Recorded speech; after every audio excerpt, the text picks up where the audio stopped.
Hello बच्चों, स्वागत है आप सबका हमारे इस नए लेक्चर में नंबर सिस्टम्स के। और बच्चों, आपको याद ही होगा कि हमने एक्सरसाइज 1.1 पूरी कंप्लीट कर ली थी। रैशनल नंबर क्या होता है, integers, whole numbers, natural numbers, और उसके बाद किस तरीके से ट्रू और फॉल्स के स्टेटमेंट्स को हम सॉल्व करते हैं। ये तमाम चीजें हम अपने लास्ट कुछ लेक्चर्स में देख चुके हैं। आज का लेक्चर अगेन बहुत अमेजिंग, बहुत इंपॉर्टेंट लेक्चर है जिसमें हम देखने वाले हैं इर्रेशनल नंबर्स को। तो चलिए स्टार्ट करते हैं अपना आज का lecture without wasting any time.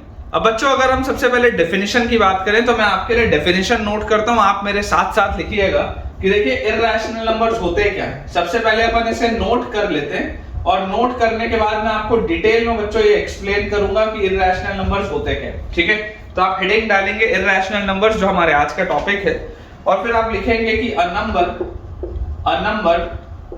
Irrational number में हम डेफिनेशन लिखेंगे, a number is called irrational, a number is called irrational, a number is called irrational if it cannot be written in the form of, if it cannot be written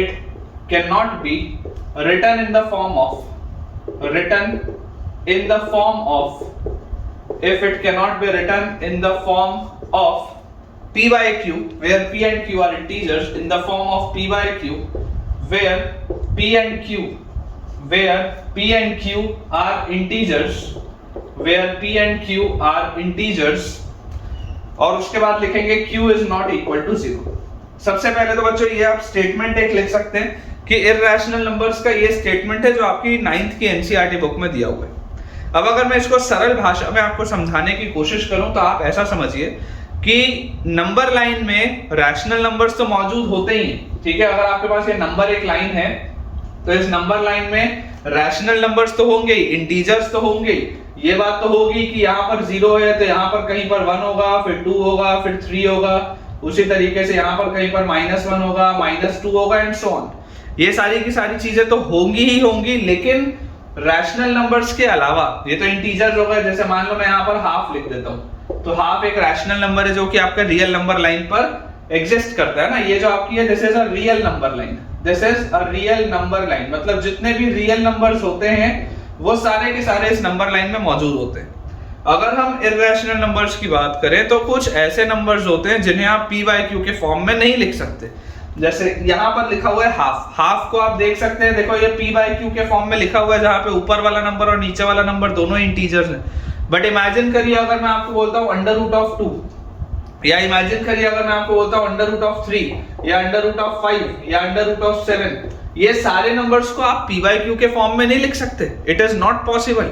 ठीक है ना, ये irrational numbers हैं। जहां पर ये आपका ये वाला साइन आ जाता है ना बेटा, अंडर वाला, वहां पे इर्रेशनल नंबर्स की बात स्टार्ट हो जाती है। तो ये सारे नंबर्स क्या है, इर्रेशनल नंबर्स हैं। और ऐसे कितने इर्रेशनल नंबर्स हो सकते हैं, तो there are infinite irrational numbers. आपको ये बात भी पता होनी चाहिए कि देयर आर जिस तरीके से बच्चों हमको ये बात पता थी कि इनफाइनाइट रैशनल नंबर होते हैं, वैसे ही इनफाइनाइट इर्रेशनल नंबर्स भी होते हैं। तो there are infinite irrational numbers, there are infinite irrational numbers in the number line, ठीक है, ये हमको बच्चों पता होना चाहिए। इनफाइनाइट इर्रेशनल नंबर्स होते हैं नंबर लाइन में। और मैं आपको एक बात और बता दूं, ये आपकी बुक में एनसीईआरटी में लिखा नहीं है, लेकिन आपको पता होना चाहिए। जैसे रैशनल नंबर्स को हम रिप्रेजेंट करते हैं q से, हो सकता है मैंने आपको बताया हो सकता है ना बताया हो। रैशनल नंबर्स का जो रिप्रेजेंटेशन होता है वो जनरली q से रिप्रेजेंट किया जाता है। जैसे इंटीजर्स को आप z से रिप्रेजेंट करते हैं, या i से भी कई लोग रिप्रेजेंट कर देते हैं। होल नंबर्स को हम w से रिप्रेजेंट करते हैं, नेचुरल नंबर्स को n से करते हैं, रियल नंबर्स को कैपिटल R से करते हैं। वैसे ही रैशनल नंबर को आप करते हैं q से रिप्रेजेंट, और इर्रेशनल नंबर को बच्चों रिप्रेजेंट किया जाता है। बहुत सारे बच्चों को ये नहीं पता होता, बुक में भी नहीं है, और मैं गारंटी के साथ बोल रहा हूँ बहुत सारे टीचर्स को भी नहीं पता होता। तो आपके लिए भी ये चीज है, इर्रेशनल नंबर्स को रिप्रेजेंट किया जाता है q डैश से। ये जो q के ऊपर एक छोटा सा ये अपॉस्ट्रोफी का साइन है ना, q डैश, ये होता है इर्रेशनल नंबर्स के लिए, और q होता है रैशनल नंबर्स के लिए। आप इसे नोट करके रखिएगा, ठीक है, एक बहुत इंपॉर्टेंट सी ये बात है। तो इसके बाद बच्चों अब एक रिमार्क लिखा हुआ है, तो मैं क्विकली इस बोर्ड को जल्दी से क्लियर करता हूँ और उसके बाद अपन उस रिमार्क को देखते हैं। तो बच्चों हम रिमार्क एक लिखेंगे, बहुत इंपॉर्टेंट रिमार्क है। बहुत सारे बच्चों को इवन क्लास 10th में 11th में भी कंफ्यूजन होता है इस चीज में। मैं आपको एक चीज समझाता हूँ विच इज वेरी इंपॉर्टेंट। देखिए जब भी हम ये अंडर रूट वाला साइन देखते हैं, जब भी हम ये अंडर रूट वाला साइन देखते हैं तो आपको पता होना चाहिए कि इसका जो रिजल्ट होता है under root is always positive, this is always positive, मतलब जीवन में कभी भी ये नेगेटिव नहीं होगा, अंडर रूट हमेशा पॉजिटिव होता है। मतलब कि आपके पास अंडर रूट ऑफ 2 लिखा हो, अंडर रूट ऑफ 3 लिखा हो, अंडर रूट ऑफ 5 लिखा हो, अंडर रूट ऑफ 7 लिखा हो, अंडर रूट ऑफ 8 लिखा हो, अंडर रूट ऑफ 11 लिखा हो, अंडर रूट ऑफ 10 लिखा हो, सब पॉजिटिव है।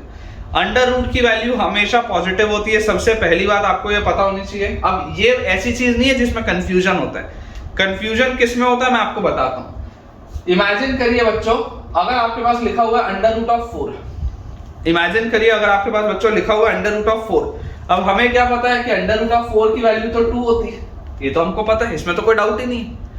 अब ये बात आपकी बिल्कुल सही है कि अंडर रूट ऑफ 4 की वैल्यू 2 आती है, लेकिन बच्चों जो मिस्टेक होता है बच्चों से कि आप इमेजिन करिए, अगर मान लीजिए मैं आपको बोल दूं कि यार x इज इक्वल टू मेरे पास लिखा हुआ है x square is equal to मान लीजिए मेरे पास लिखा हुआ है 4। इमेजिन करिए, ये मुझे पता है ये जो मैंने लिखा है ये बिल्कुल सही है कि अंडर रूट ऑफ 4 को 2 बोलते हैं। इमेजिन करिए मैं आपको एक क्वेश्चन बोलता हूं कि अगर x स्क्वायर की वैल्यू 4 है तो आप बताइए x की वैल्यू क्या होगी। ये सिंपल सा सवाल कि अगर x स्क्वायर की वैल्यू 4 है तो बताइए x की वैल्यू कितनी होगी। तो बच्चे जो करते हैं वो क्या करते हैं, बच्चे इसको लिख देते हैं कि x स्क्वायर अगर 4 है तो x की वैल्यू रूट 4 होगी और रूट 4 तो 2 होता है, तो बच्चे इसका आंसर 2 दे जाते हैं। बात सही है, कोई गलती की चीज नहीं है, बात बिल्कुल सही है कि देखिए आप जैसे सर x की वैल्यू 2 रखेंगे तो देखिए 2 का स्क्वायर 4 और 4 सेम हो जाएगा, मतलब x इक्वल टू 2 तो आंसर है। लेकिन मैं आपको ये बोलूंगा कि बच्चों इसका आंसर x इक्वल टू 2 भी है और इसका आंसर x इक्वल टू -2 भी है, ये दोनों ही आंसर सही है। अब यहां पर बच्चों को कंफ्यूजन आना स्टार्ट होता है कि सर ऐसा कैसे हो गया, आप तो बोले थे अंडर रूट ऑफ 4 की वैल्यू 2 होती है तो आपने -2 कैसे लिख दिया। तो बच्चों मैं आपको फिर बता रहा हूं, अंडर रूट ऑफ 4 तो 2 ही होता है, इसमें कोई दिक्कत नहीं है, लेकिन जब भी हमारे पास x square is equal to 4 लिखा होगा तो आपको x की वैल्यू बोलनी पड़ेगी plus minus under root of 4। ये आपको क्यों बोलना पड़ेगा, क्योंकि देखिए अगर आप 2 का स्क्वायर करेंगे तब भी 4 मिलेगा, अगर आप -2 का स्क्वायर करेंगे तब भी तो 4 ही मिलेगा। 2 का स्क्वायर करने पर भी 4 मिलता है, -2 का स्क्वायर करने पर भी 4 मिलता है, इसलिए आपको ये वाला आंसर छोड़ना नहीं है। देखिए अगर x की वैल्यू आपको क्वेश्चन में ही अंडर रूट ऑफ 4 दी है, बहुत ध्यान से समझिएगा, बहुत इंपॉर्टेंट चीज है। अगर x की वैल्यू आपके पास क्वेश्चन में ही अंडर रूट ऑफ 4 दी है, ये आपका ओरिजिनल सवाल है, ये ओरिजिनल सवाल नहीं है। अब अगर मैं बोलता हूं ये आपका ओरिजिनल सवाल है, अगर x की वैल्यू अंडर रूट ऑफ 4 दी है तो इसमें x की वैल्यू 2 होगी, ये सही है, दिस इज करेक्ट, ठीक है। अगर ओरिजिनल सवाल ही x is equal to under root of 4 लिखा है तो x की वैल्यू 2 आएगी, इसमें कोई डाउट नहीं है, क्योंकि अंडर रूट हमेशा पॉजिटिव होता है। लेकिन अगर ओरिजिनल सवाल x स्क्वायर इक्वल टू 4 है तो जब आप स्क्वायर को दूसरे साइड लेके जा रहे हो और रूट बना रहे हो, है ना, जब आप बच्चों स्क्वायर को दूसरे साइड लेके जा रहे हो और रूट बना रहे हो तो हमेशा इस बात को याद रखना है कि जब भी मैं स्क्वायर को उस साइड लेके जाऊंगा और अंडर रूट लगाऊंगा तो मुझे सामने प्लस माइनस भी लगाना है, क्योंकि -2 का भी स्क्वायर 4 होता है और +2 का भी स्क्वायर 4 होता है। बहुत इंपॉर्टेंट है, इसमें अगर आपको थोड़ा सा भी डाउट आएगा, कुछ भी आपके मन में डाउट होगा, आप इमीडिएटली वीडियो पॉज करके बच्चों कमेंट्स में पूछिए, ठीक है। और अगर आपको ये सब अच्छे से बेटा क्लियर है तो मैं आपको देखिए एक छोटे छोटे से आपको मैं 1-2 चीजें और समझाता हूँ। ऐसे सवाल आपकी बुक में दिए तो नहीं है, लेकिन इसमें बच्चा फंस जाता है कई बार, इसलिए मैं आपको समझा रहा हूँ। देखिए मान लीजिए अगर मैं आपको क्वेश्चन लिख दूं x is equal to under root of 9, तो इसका आंसर फाइनल क्या आ जाएगा, इसका आंसर आ जाएगा x इक्वल टू 3, बिल्कुल सही, क्योंकि अंडर रूट ऑफ 9 की वैल्यू 3 होती है और अंडर रूट हमेशा पॉजिटिव होता है। लेकिन आप मान के चलिए बेटा, अगर ओरिजिनल सवाल होता x स्क्वायर इक्वल टू 9, अगर मेरा ओरिजिनल क्वेश्चन होता x square is equal to 9, तो यहां पर मैं x की वैल्यू को डायरेक्टली रूट 9 नहीं बोल सकता। जब भी मैं स्क्वायर को उधर लेके जाऊंगा और रूट लगाऊंगा तो मुझे प्लस माइनस लगाना पड़ेगा, ये बहुत इंपॉर्टेंट है। इसी की वजह से कई बार बच्चों के मार्क्स कटते हैं। तो यहां से आपके पास आंसर आ जाएगा x की वैल्यू +3 भी हो सकती है और -3 भी हो सकती है, क्योंकि मैं अगर -3 का स्क्वायर करूंगा तब भी 9 आएगा, +3 का स्क्वायर करूंगा तब भी 9 आएगा। लेकिन ये वाले केस में x की वैल्यू -3 कभी आंसर नहीं हो सकती। क्यों नहीं हो सकती? क्योंकि अंडर रूट हमेशा पॉजिटिव होता है, ठीक है। तो ये बहुत इंपॉर्टेंट चीज है। अगर आपको ये चीजें समझ में आ रही हो तो मैं आपको होमवर्क के लिए बच्चों एक चीज दे रहा हूं कि आप मुझे कमेंट सेक्शन में आप में से जो भी बच्चे इस वीडियो को ऑनेस्टली देख रहे हैं, कमेंट सेक्शन में आप मुझे बताइए x स्क्वायर इक्वल टू अगर 16 होगा तो x की क्या वैल्यू होगी, और अगर x की वैल्यू √16 होगी तो x की क्या वैल्यू होगी। ये दोनों को आप मुझे सॉल्व करके अच्छे से लिख के बताइएगा ताकि मुझे पता चले कि आपको ये कंसेप्ट समझ में आया या नहीं। अब बच्चों इसके आगे एक और इंपॉर्टेंट स्टेटमेंट आपकी एनसीईआरटी में लिखा है, मैं आपको वो भी लिखवा देता हूँ, क्योंकि मैंने आपको प्रॉमिस किया है कि अगर आप मेरे वीडियोस ईमानदारी से देख रहे हैं तो आपको एनसीईआरटी बुक खोलने की भी जरूरत नहीं है। सारे सवाल जितने इंपॉर्टेंट कंसेप्ट है सब कुछ मैं आपको इस 15-20 मिनट के वीडियो में कराया करूंगा, उससे ज्यादा की जरूरत ही नहीं है। जबरदस्ती लोग मैथ से इतना डरते हैं, बहुत ही आसान सा सब्जेक्ट है। जल्दी से चैनल को आप सब्सक्राइब करिए, अपने दोस्तों के साथ भी शेयर करिए। देखिए एक बहुत इंपॉर्टेंट एक कंसेप्ट बच्चों मैं आपको लिखाता हूं, जो स्टेटमेंट आपकी एनसीईआरटी बुक में लिखा हुआ है कि द कलेक्शन ऑफ, मेरे साथ साथ बच्चों आप लिखिएगा, the collection of all the rational numbers, the collection of all the rational numbers, the collection of all the rational numbers and irrational numbers, the collection of all the rational numbers and irrational numbers, ठीक है। साथ साथ लिखेंगे the collection of all the rational numbers and irrational numbers together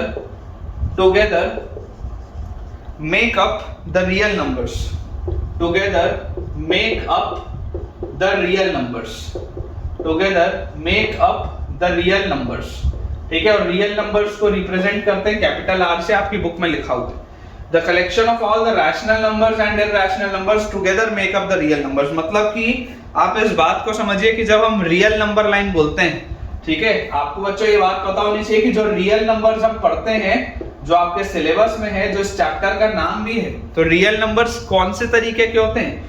real numbers are of two types. Real numbers या तो rational होंगे या तो वो इरैशनल होंगे। रियल नंबर्स या तो रैशनल होंगे या तो इरैशनल होंगे, इसके अलावा और कोई पॉसिबिलिटी नहीं है। रियल नंबर्स को आप दो पार्ट्स में बोल सकते हैं, it can be either rational और इरैशनल। और यहीं से आपको समझ में ना बेटा ये पड़ेगा कि अगर हमारे पास ये रियल नंबर लाइन है, जो हम नंबर लाइन बोलते हैं, ये होती है बेसिकली रियल नंबर लाइन। ये बच्चों बेसिकली होती है रियल नंबर लाइन। तो रियल नंबर लाइन बोलने का मतलब क्या है कि दुनिया में मौजूद जितने भी रैशनल नंबर्स हैं और जितने भी इरैशनल नंबर्स हैं, मतलब infinite rational numbers, infinite irrational numbers, सब के सब जितने भी नंबर्स आप सोच सकते हैं, वो सारे के सारे नंबर्स इस नंबर लाइन में मौजूद होते हैं। मतलब √2, √3, √4, √5, √6, जो जितने भी आप नंबर सोच पाओगे, वो सारे के सारे नंबर्स कहां पर मौजूद होंगे, वो सारे के सारे नंबर्स रियल नंबर लाइन पे मौजूद होंगे। तो इसीलिए इसको रियल नंबर लाइन बोला जाता है, क्योंकि टोटल जितने भी रैशनल नंबर्स हैं, टोटल जितने भी इरैशनल नंबर्स हैं, सबको आप इस नंबर लाइन में प्लॉट कर सकते हैं। वो भी मैं आपको करना सिखाऊंगा, आप बिल्कुल बेटा टेंशन मत लीजिए। एक रिमार्क हम लिखते हैं, ठीक है, इसी से मिलता जुलता हम एक रिमार्क लिखते हैं, ताकि ये वाला जो कंसेप्ट मैं आपको अभी समझाया हूं वो आपको बहुत बढ़िया तरीके से क्लियर हो जाए कि एवरी रियल नंबर, ठीक है, बहुत इंपॉर्टेंट कंसेप्ट है बच्चों। Every real number is represented by a unique point, every real number is represented by a unique point, every real number is represented by a unique point on the number line, by a unique point on the number line। Total जितने भी बच्चों real numbers होते हैं, वो सारे के सारे कोई ना कोई यूनिक पॉइंट के रिप्रेजेंटेशन होंगे नंबर लाइन में।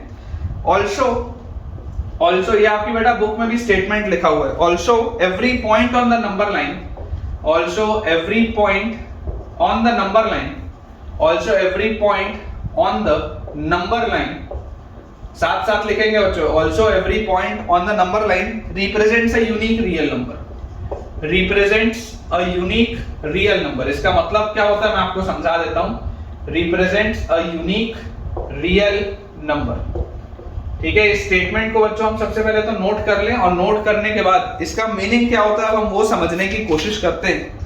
तो देखिए अगर आप इसका मीनिंग समझेंगे, मतलब आप ये समझिए कि अगर यहां पर मैं लिखता हूं 0, ठीक है, 0 एक रियल नंबर है, एक रैशनल नंबर भी। इसके बाद मान लीजिए मैं यहां पर लिखता हूं 1, यहां पर मान लीजिए मैं लिखता हूं 2, यहां पर मान लीजिए मैं लिखता हूं 3।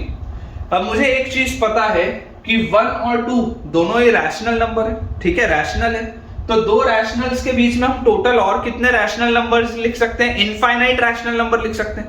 मेरी जो मर्जी हो मैं वो नंबर लिख सकता हूँ। 1 और 2 के बीच में अगर मान लीजिए आपसे ही कोई पूछ ले कि बताइए 1 और 2 के बीच में टोटल कितने रैशनल नंबर होते हैं, तो बहुत सारे रैशनल नंबर होते हैं, इनफाइनाइट रैशनल नंबर होते हैं। आप जितने चाहो उतने इसमें इनके बीच में आप रैशनल नंबर लिख सकते हो। उसी तरीके से बच्चों जैसे मैं आपको बोला √2 या √3, तो हम जैसे जैसे आगे बढ़ेंगे मैं आपको सिखाऊंगा भी। ये भी चीज अगेन आपकी एनसीईआरटी में दिया नहीं है, लेकिन क्लास 10th में बच्चे पढ़ते हैं। मैं आपको अभी से लिखवा देता हूं ताकि आपको याद रहे। √2 जब हम बोलते हैं तो √2 की बच्चों अप्रोक्सीमेट वैल्यू होती है 1.414। ये हमको याद होनी चाहिए, ठीक है। क्लास 10th में इसका बहुत यूज आएगा, हो सकता है 9th में भी कहीं यूज आ जाए। आप लिख के रखिए √2 की अप्रोक्सीमेट वैल्यू। एग्जैक्ट वैल्यू तो आप निकाल ही नहीं सकते क्योंकि वो एक इर्रेशनल नंबर है। इर्रेशनल नंबर है मतलब कि वो कभी भी उसके डेसिमल के बाद टर्मिनेट नहीं होगा, ठीक है। तो √2 की अप्रोक्सीमेट वैल्यू होती है 1.414 और √3 की अप्रोक्सीमेट वैल्यू होती है बच्चों 1.732, ठीक है। ये इनकी अप्रोक्सीमेट वैल्यू होती है। कैसे निकाला जाता है सीखेंगे हम आगे के लेक्चर्स में।